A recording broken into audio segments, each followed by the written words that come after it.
Finally came up with my birthday vacation vlog. আসসালামু আলাইকুম everyone, আমি ফারজানা লোপা। সবাই নিশ্চয়ই ভালো আছেন, আমিও আলহামদুলিল্লাহ ভালো আছি।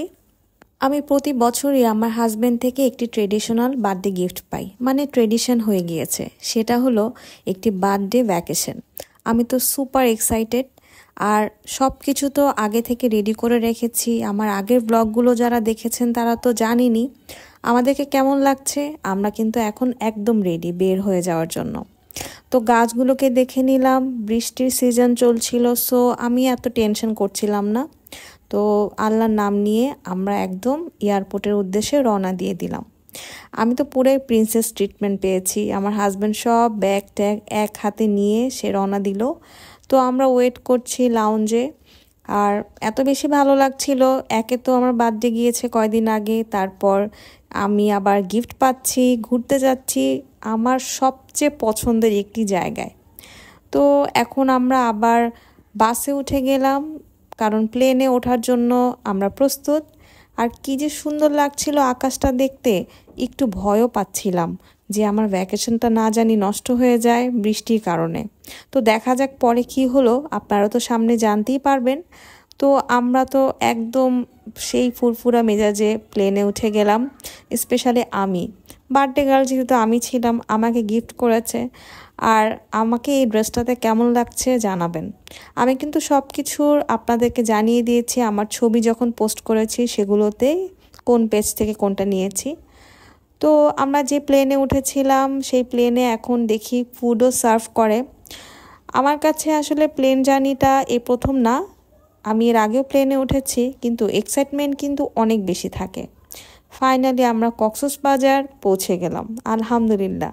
আমি তো অনেক বেশি হ্যাপি ছিলাম। তো ব্যাগের জন্য অপেক্ষা করতে করতে আমি অনেক বড় একটি প্লেন দেখলাম। আস্তে আস্তে তো আরও অনেকগুলো প্লেন দেখেছি। তো এরপর আমাদেরকে হোটেল থেকে গাড়ি পাঠালো, আমাদেরকে পিক করে হোটেলের উদ্দেশ্যে নিয়ে যাওয়া হলো। আমরা সিগাল হোটেলে উঠেছিলাম। আমরা অন্য একটি হোটেলে উঠতে চেয়েছিলাম, বাট আমরা খালি পাইনি। তো সিগালেই চলে গেলাম, এবং এই হোটেলেই প্রথম আমার থাকা। যদিও 5 স্টার হোটেল, অনেক পুরাতন একটি হোটেল, কিন্তু পরিবেশ সব কিছু অনেক ছিমছাম। একটি বড় গার্ডেন আছে, তারপর তাদের পার্সোনাল কিন্তু বিচ আছে। তো আমি বসে আছি, আর মহসিন সব ফর্মালিটিস ফিল আপ করছে। এর মধ্যে চলে আসলো ওয়েলকাম ড্রিঙ্কস। ফাইনালি আমরা রুমের চাবি পেয়ে গেলাম। রুমে ঢুকতেই একদম অন্য একটি জগৎ, সাজসজ্জা, ব্যাগ আর এক্সাইটমেন্টে ভরা। এটা যেহেতু আমার বার্থডে ট্রিপ, বার্থডে ভ্যাকেশন, সব কিছু মিলিয়ে আমি তো অনেকগুলো আউটফিট নিয়ে এসেছি। রুমটা অনেক ছিমছাম, বাথরুমটাও ছিমছাম। যেহেতু এটা একটি 5 স্টার হোটেল, কিন্তু অনেক পুরনো হয়ে গিয়েছে, তো সব কিছু একটু এমনই। এই হোটেলে বারান্দাওয়ালা রুম খুবই কম, আমরা বারান্দা পাইনি। তো ফাইনালি আমি পর্দা সরিয়ে দিলাম। আমার না খুব ভালো লাগে নতুন হোটেলে গিয়ে এভাবে পর্দা সরিয়ে দেখতে। রুমের সাথে যা যা কমপ্লিমেন্টারি থাকার সব কিছুই ছিল। এরপর আমি ঝটপট ফ্রেশ হয়ে গেলাম, কারণ আমাদের দুপুরে খাবার দাবারের টাইম কিন্তু ঘনিয়ে পুরোপুরি শেষ হয়ে যাচ্ছে। আমাদের ফ্লাইট ছিল দুপুরবেলা, তো আমরা কক্সবাজার এসে পৌঁছেছি একটু লেট করে। এরপর হচ্ছে খাবার দাবারের জন্য আমরা বের হয়েছিও লেট করে। তো আমি খুব আরামদায়ক একটি আউটফিট পরে নিয়েছি, আর একদম ঠিক করে নিয়েছি আমরা কোথায় খেতে যাব। তো এর জন্য বেশি একটা প্যারা ছিল না। নর্মালি দেখা যায় কক্সবাজার আসলে আগে এমন হতো যে কোথায় খেতে যাব, কোথায় ভালো খাবার পাওয়া যায়, এখন আমাদের একদম সেট করা থাকে। তো আমরা শুরুতেই ঠিক করে নিয়েছি আমরা শালিকে খেতে যাব। তো এই হোটেলের একটি বড় গার্ডেন আছে, যেটা আমার কাছে বেশ ভালো লেগেছে। এবং এই হোটেলের একটি বিশেষত্ব আছে, এই হোটেলটা থেকে বের হলেই ঝাউবন, তারপর হচ্ছে সমুদ্র। যদিও এখনও সমুদ্র দেখা মিলেনি। আমরা দুজন টমটমে উঠে গেলাম এবং যাত্রা শুরু হলো আমাদের। এখন ফিল হচ্ছে আমি কক্সবাজার এসেছি, কারণ আমি টমটমে আছি। আর যে এই সিনটা এই জায়গা থেকে দেখতে, তারপর ডলফিন মোড়ের যে ব্যাপারটা, উফ, আমার কাছে যে কি ভালো লাগে। তো আমরা শালিকে উঠে গেলাম। মজার ব্যাপার হচ্ছে, আর অবাক করার ব্যাপার হচ্ছে, আমি প্রতি বছরই কক্সবাজার যাই আর শালিকের নতুন নতুন রূপ দেখি। মাশাল্লাহ, তারা ডে বাই ডে অনেক বড় করছে তাদের রেস্টুরেন্টটা। কারা কারা শালিকে খেয়েছেন বলুন তো? আমরা তো মেনু দেখে অর্ডার করে নিলাম, তো একে একে করে সবগুলো আইটেম চলে এসেছে। আমি না ভাত মাছ এগুলো খেতে খুব পছন্দ করি কক্সবাজার গেলে, আর লইট্টা ফ্রাইটা তো আমার সেই একদম লাগবেই লাগবে। এবার কি মনে করে আমি মহসিনের সাথে গরুর মাংস অর্ডার করেছি। খাবারটা বেশ মজার ছিল, আমরা অনেক বেশি এনজয় করছিলাম। খাবারটা সত্যি অসাধারণ স্বাদ, পরিবেশ আর সেই সাথে ছোট ছোট মুহূর্তগুলো সব কিছুই মনে রাখার মতো। আমি প্রতি বছরই বার্থডে ট্রিপে যাই আর প্রতিটা মুহূর্ত আমার মনের মধ্যে আমি বন্দি করে নিয়ে আসি। তো এরপর খাওয়া দাওয়া শেষ, আমরা আবারও টমটমে করে হোটেলের উদ্দেশ্যে রওনা দিয়ে দিলাম। তো হোটেলে উঠতে উঠতে বলছিলাম যে দুপুরে খাবার শেষ, এরপর এখন বাসায় বলছি হোটেলে গিয়ে ড্রেস চেঞ্জ করব, এগুলো বলছিলাম। তো এই হোটেলে সুন্দর একটি কর্নার আছে, তো আমরা লিফটে উঠে গেলাম। এরপর রুমে গিয়েই মহসিন আমাকে 1 কাপ কফি বানিয়ে দিল।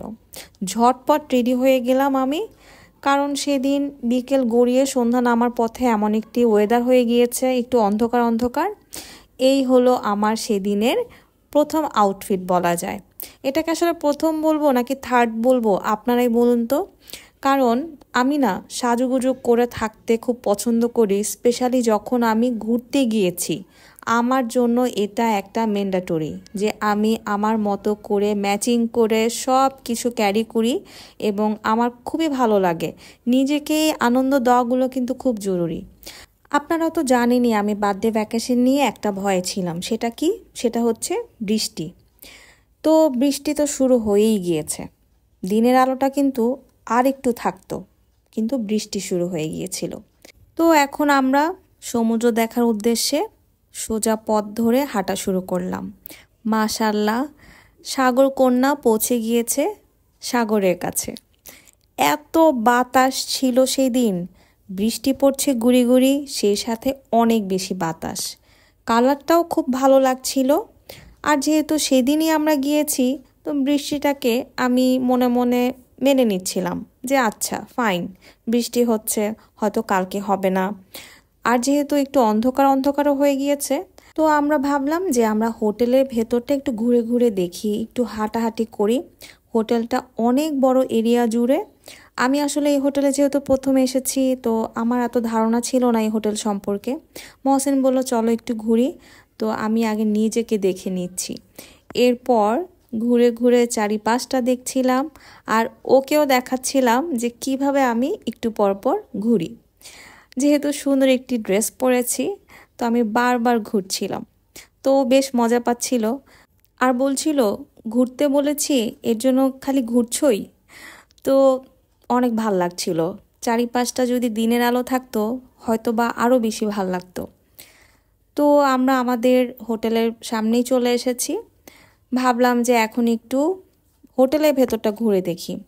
এই হোটেলের ভেতরে দেখেছি তাদের নিজস্ব কিছু শপ আছে, তো সেগুলো আমি জাস্ট বাইরে থেকে একটু একটু করে দেখছিলাম। এবং অনেক কিছু আছে, অনেক কালেকশন আছে এবং পার্লের অনেক ভ্যারিয়েশন সেট আছে। তো এর মধ্যে আমরা একটু কফি কর্নারটাও ঘুরতে গিয়েছি, যে এখানে কি কি পাওয়া যায় একটু দেখি। তারপর আমরা রুমে চলে গেলাম। আর এই যে মেসি রুম হোটেলে থাকলে যা হয়, তারপর আমি যথেষ্ট চেষ্টা করি সব কিছু একটু গুছিয়ে রাখার জন্য। একটু রেস্ট নিলাম, কারণ আসার পর একদমই রেস্ট নেওয়া হয়নি। তারপর একটু কফি পান করলাম। তো এর মধ্যে মহসিন একটু বাইরে গেল, এই ফাঁকে আমি হোটেলে রুমটাতে একটু সব কিছু সেট করে নিচ্ছিলাম। আর যে কাপড়গুলো পরে ফেলেছি সেগুলো আবার আমি ব্যাগে ঢুকিয়ে রেখেছি। ফাইনালি আমি আরেকটা ড্রেস পরে ফেলেছি, একদম রেডি হয়ে গিয়েছি রাতের ডিনারের জন্য। আমার কাছে না ঘুরতে গেলে দিনের বেলা খাওয়ার জন্য একরকম ড্রেস পরবো, তারপর রাতের বেলা ডিনারের জন্য আমার একটি স্পেশাল ড্রেস আমি ঠিক করে রাখি। খুব ভালো লাগে আর এটা কেন জানি আমাকে খুব আনন্দ দেয়। এই ড্রেসটার আপনারা অনেক প্রশংসা করেছেন, আমি কিন্তু সব কিছুর নাম মেনশন করে দিয়েছি। আমার ছবিগুলোর আপনারা যদি দেখেন সেখানে আপনারা দেখতে পাবেন। এই যে কর্নারটার কথাই বলেছিলাম, এত বেশি গ্লেজি, এত সুন্দর স্টোন দিয়ে করা হয়েছে, বলতে গেলে ফটো বুথ। তো আমরা আবার বেরিয়ে পড়লাম। ব্যাপারটা কি হচ্ছিল আমি বুঝতে পারছিলাম না। হোটেলে যখন ঢুকছি তখন বৃষ্টি নেই, যেই হোটেল থেকে বের হচ্ছি বৃষ্টি শুরু হয়ে যাচ্ছে। কি আর করা, তারপর হাঁটতে হাঁটতে আমরা আবারও সমুদ্রের দিকে যাচ্ছিলাম। বারবার ওখানেই কেন জানি আমাকে টানছিল, কারণ আমি মন মতো তো এখনও সমুদ্র বিলাসী করতে পারিনি। বৃষ্টি ভেজা সমুদ্রের ঢেউ, ঠান্ডা বাতাস আর চারপাশের আমেজ সব কিছু মিলিয়ে একেবারে অন্যরকম অনুভূতি হয়ে গেল। ডিনারটা এভাবে না হোক, এই স্মৃতিটাই কিন্তু আসলে অনেক বেশি স্পেশাল। তো অনেকটা সময় আমরা সেখানে কাটালাম, আর এরপর আমরা হোটেলের উদ্দেশ্যে আবার ব্যাক করলাম। এবং এখানে এসে দেখলাম রাতের বেলা খুবই হ্যাপেনিং লাগছিল সব কিছু চারিপাশ। হোটেলে যারা গেস্ট আছেন তারাও খুব এনজয় করছে, বোঝাই যাচ্ছিল। তো আমরা ভাবলাম যে তাহলে আমরা আবার একটু রুমে যাই, রুমে গিয়ে তাহলে একটু রেস্ট নেই। তো রেস্ট নিলাম। এরপর ফাইনালি আমি একটি কিউট আউটফিট পরে নিলাম। মনে আছে উত্তরা স্ট্রিট শপিং করেছিলাম, সেই শপিং হলে আপনাদেরকে আমি এই টি শার্টটা দেখিয়েছিলাম।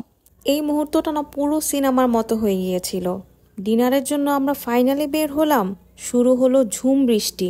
রাস্তা ভিজে গিয়েছে, চারপাশে শুধু বৃষ্টির শব্দ আর সমুদ্রের গর্জন। একেবারে সিনেমা নয় তো কি বলুন তো।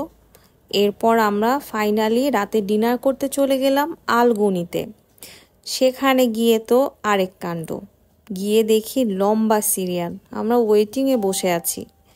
এই বৃষ্টি ভেজা রাতটা, ভ্রমণের প্রথম দিনের এই রাতের ডিনারটা আমরা আলগনি চুজ করে একদম ভুল করিনি। আলগনিতে যদি না খেয়েছেন কক্সবাজার এসে, তাহলে আর কিছুই করেননি। দুপুরবেলা শালিক আর রাতের বেলা আলগনি, সুপার কম্বিনেশন। আর আমি কি মনে করে আবারও গরুর মাংস নিয়ে নিলাম। আমরা না খুব এনজয় করতে করতে টমটমে করে হোটেলে আসছিলাম, কারণ মজার একটি গান বাজছিল। সেই সাথে দেখলাম শ্বশুরবাড়ি নামের একটি রেস্টুরেন্ট, খুব মজা পেয়েছি। তো হোটেলে এসে ফাইনালি রেস্ট ফ্রেশ হয়ে নিলাম।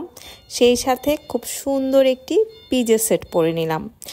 আমার তো ঘোরাফেরার জন্য আলাদা করে শপিং করতে হয় কি পিজে সেট, আমার খুবই ভালো লাগে। আর এই সেটটা এত বেশি আরামদায়ক ছিল। আর একটু ব্ল্যাক কফি বানিয়ে নিলাম।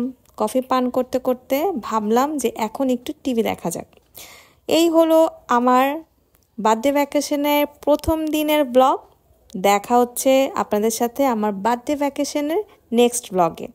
এই ব্লগটা কেমন লাগলো অবশ্যই আমাকে কিন্তু কমেন্টে জানাবেন। আর আপনারা যদি নতুন হয়ে থাকেন আমাকে প্লিজ একটা ফলো দিবেন।